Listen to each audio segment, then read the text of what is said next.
Welcome to another edition of Quick Picks with Just Facts Combat. This week, we have a heavy-handed main event as Lerone Murphy faces Josh Emmett. I expect a finish in a good scrap, as the blend of styles is perfect for that. In the first fight, Vanessa Demopoulos takes on Talita Alencar. Both fighters have similar styles, but the key difference is Demopoulos' experience.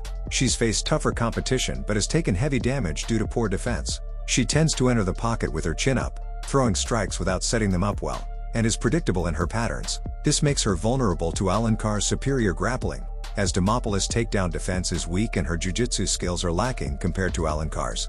I expect Alencar to not only out-grapple Demopoulos but also out-strike her. While Demopoulos may land some early shots, I see Alencar picking her apart and eventually getting the fight to the ground for a submission. She could even secure a submission in the first round if Demopoulos overcommits, though as the taller fighter, Alencar may avoid this. Final prediction: Talita Alencar by submission, round 1 or 2 or decision. Since women's MMA often goes to decision, always consider that option. This is a tough call with many variables. Uran Satybaldiev faces a challenging UFC debut, jumping up to heavyweight to fight a physically larger opponent in Buday, who also has the skills to exploit the size difference. While Buday isn't the biggest puncher in the division, he's likely the hardest hitter Satybaldiev has faced. Buday can defend takedowns and will be physically stronger, but if Satybaldiev can take him down, he has a good chance to finish the fight on the ground. Satybaldiev is a high-level grappler, and although Buday is also skilled in this area, I feel Satybaldiev has the edge. Buday is dangerous with knockout power and solid grappling, but I believe Satybaldiev's speed, technical striking, and ability to avoid damage will make the difference. He'll likely outpoint Buday on the feet, frustrating him with his movement and combinations. If the fight goes to the ground, Satybaldiev's grappling and submission defense will help him avoid extended control from Buday. Buday's best chance is landing a heavy punch or using his wrestling and clinch to tire Satybaldiev out. However, I see Satybaldiev being too fast and technical, likely earning a decision win or possibly a late stoppage if he exhausts Buday. I'm not fully confident in this pick, as Buday has the power to exploit Satybaldiev's defensive flaws, so I wouldn't be shocked if Buday lands a knockout.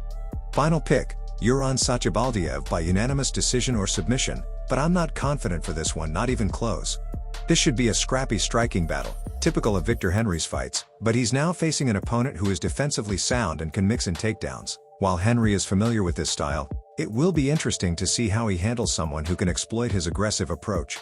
I believe Henry's experience will give him the edge. By controlling his aggression, something we've seen from him before, he can avoid damage, control the pace, and pick Falcao apart for a decision win.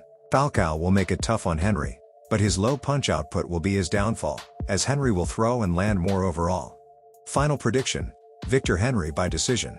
This fight will largely be a striking affair, but don't be surprised if Loma mixes in some grappling, showcasing the evolution of her game. I see this as a bit of a mismatch, with Istela Nunes on a downward trajectory after back-to-back losses, injuries, and clear weaknesses, while Loma is on a 6-fight win streak and hasn't lost in over 4 years. Loma is too well-rounded for Nunes, who relies mostly on striking and Muay Thai, an area Loma excels in as well. Nunes could use her reach and kicks to try to keep Loma at bay, and her fast hands could pose some threat. However, Nunes doesn't set up her strikes well, so Loma should have no trouble closing the distance and catching her in the pocket. Nunes is also prone to slowing down in higher-paced fights, and I see Loma using pressure and mixing in some grappling to exploit this weakness. Nunes' poor cardio and grappling defense should make it easy for Loma to control her and potentially secure another submission win.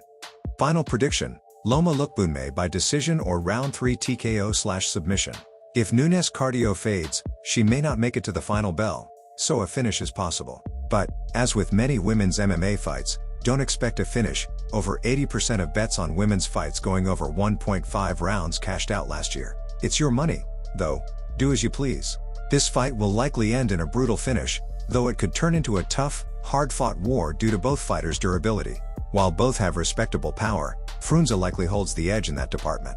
Frunza enters this welterweight bout on a 5-fight win streak, with 8 of his 9 victories coming by stoppage, highlighting his finishing ability. Meanwhile, Mckee has struggled recently in the UFC, with a series of losses. Though Mckee has a height and reach advantage, he absorbs a lot of damage and has poor defensive stats, making him vulnerable. Frunza, though also defensively flawed, should control the range and avoid too much damage. I expect Frunza to pressure Mckee, eventually turning the fight into a brawl. Mckee may land some strikes early and score points, but Frunza's ability to recover and land fight-ending strikes should take over. I see a finish coming in the second or third round. However, if Frunza doesn't perform well, Mckee could capitalize and secure a knockout. Final prediction: Daniel Frunza by TKO, round 2 or 3, or decision, but a finish is more likely. This is a striker versus grappler matchup, with Belbita as the striker and Barbosa as the grappler. I believe Dione Barbosa should win comfortably. Belbita will likely try to use her range to avoid the grappling exchanges, but she has a tendency to stand her ground and engage in scrambles, which plays into Barbosa's strengths. I see Barbosa applying pressure, forcing Belbita into mistakes, either overcommitting or throwing too many strikes, giving Barbosa the opening to secure a takedown or clinch. Once the fight hits the ground, I don't think Belbita has the skills to deal with Barbosa's jiu-jitsu or judo. I expect Barbosa to dominate and likely secure a submission within the first 2 rounds. If Belbita manages to keep distance and survive, the fight could be closer, but Barbosa's grappling will likely leave a greater impression on the judges, leading to a decision win. Final prediction: Dione Barbosa by submission, but a decision is also possible if Belbita can defend well. Torrez Finney faces Robert Valentin, and I predict Valentin will win due to his well-rounded game, particularly his grappling. While Finney has the power to end the fight at any moment, Valentin's technical striking, movement, and wrestling should allow him to control the pace. If Valentin avoids Finney's power and controls the range early, he'll likely wear him down over time. I see Valentin either securing a late submission after wearing Finney out or controlling the fight to a unanimous decision victory, neutralizing Finney completely. The key will be whether Valentin can close the distance without eating too many shots and get the fight to the ground, where his grappling advantage should prevail. If Finney lands, it could be over, so that's a factor to consider. Final prediction: Robert Valentin by decision or submission, round 2 or 3. I think Osbourne will win this fight, likely by decision or a late TKO. While Gerald's pressure, knockout power, and boxing make him dangerous, Osbourne's speed, striking, and distance control should give him the edge. I see Gurule running into counters, and Osbourne excels at counter-striking. When he fights at a technical pace, he can pick Gurule apart, especially if Gurule becomes too aggressive. Osbourne is faster and more dynamic, and I believe he'll avoid Gurule's big shots while landing clean counters. If Gurule overcommits, he could walk into a strike that hurts him. However, if Gurule can close the distance and make it a dirty fight, he might hurt Osbourne and drag him into the later rounds, where Osbourne's cardio issues could come into play. That said, I expect Osbourne's striking to overwhelm Gurule, especially in the second or third round as the damage and pace build. Final prediction: Osbourne by decision or TKO. Both fighters are 37 and near the end of their careers, with plenty of MMA experience. Meerschaert is dangerous on the ground but lacks striking ability, while Tavares is a solid striker who can handle grapplers. The key difference is that Tavares can defend the grappling, while Meerschaert struggles with striking. This gives Tavares a significant edge. I expect Tavares to force Meerschaert into striking exchanges, where he can capitalize on Meerschaert's poor striking technique. Meerschaert's chin is also a concern, and at nearly 40, he's taken a lot of damage, which Tavares can exploit. While Tavares' chin has shown signs of wear, Meerschaert's striking isn't strong enough to capitalize on it without putting himself at risk.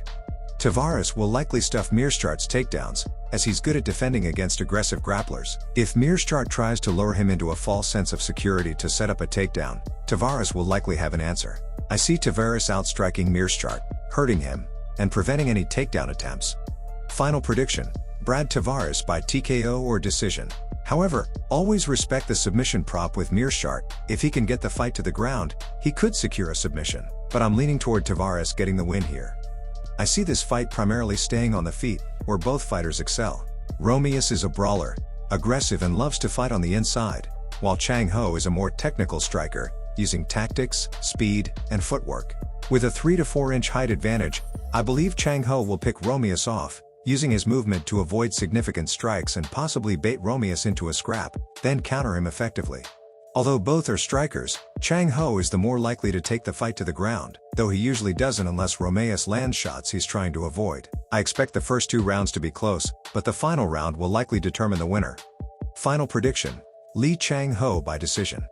This is an interesting but dangerous matchup for Pat Sabatini. His striking is too one-dimensional to keep someone like Pedro at bay, so if the fight stays standing for too long, Sabatini could get knocked out early. However, Sabatini is likely to avoid striking with Pedro for long and will use it to set up a takedown. While Brito is dangerous on the ground and can finish opponents if they aren't careful, Sabatini's wrestling and grappling should be too much. I see him taking Brito down early and controlling him, neutralizing his jiu-jitsu. Sabatini will likely look for submissions or work some ground and pound while maintaining control. If Brito can't land a knockout in the first round or two, I expect Sabatini to take over with his wrestling and eventually control the fight. If Brito makes a mistake or tires out, Sabatini could secure a submission, though a decision win is more likely. Final prediction: Pat Sabatini by decision or submission. I understand why the fight was made based on the rankings, but this is a bad style for Emmett and an easier fight for Murphy. And while we shouldn't underestimate Emmett, I believe this match will likely go one way. At 40, Josh Emmett has passed his physical peak. Though he looked good in his last fight against Bryce Mitchell, Murphy defends better. Mitchell is a grappler, while Murphy is primarily a striker, so Mitchell's striking defense is more of a liability. Emmett's tendency to throw wild haymakers is a bad habit that will cost him here. Murphy, on the other hand, is a technical striker who places his shots well and knows when to exit the pocket. I expect him to stand in front of Emmett and pick him apart. Murphy's versatility will be key, as he mixes up strikes to the body, Emmett's weakness. Despite having a tough chin, Emmett is big for the weight class and struggles with his core strength after draining to make weight. We saw how quickly Yair Rodriguez finished him with body shots, while Topuria struggled with headshots alone. Murphy will likely target this flaw. Once Murphy establishes his range, I see him mixing in kicks and body strikes, wearing Emmett down. I expect him to finish Emmett in rounds 3 or 4, though a decision is also possible if Murphy can't slow Emmett enough. Either way, I'm picking Murphy to win.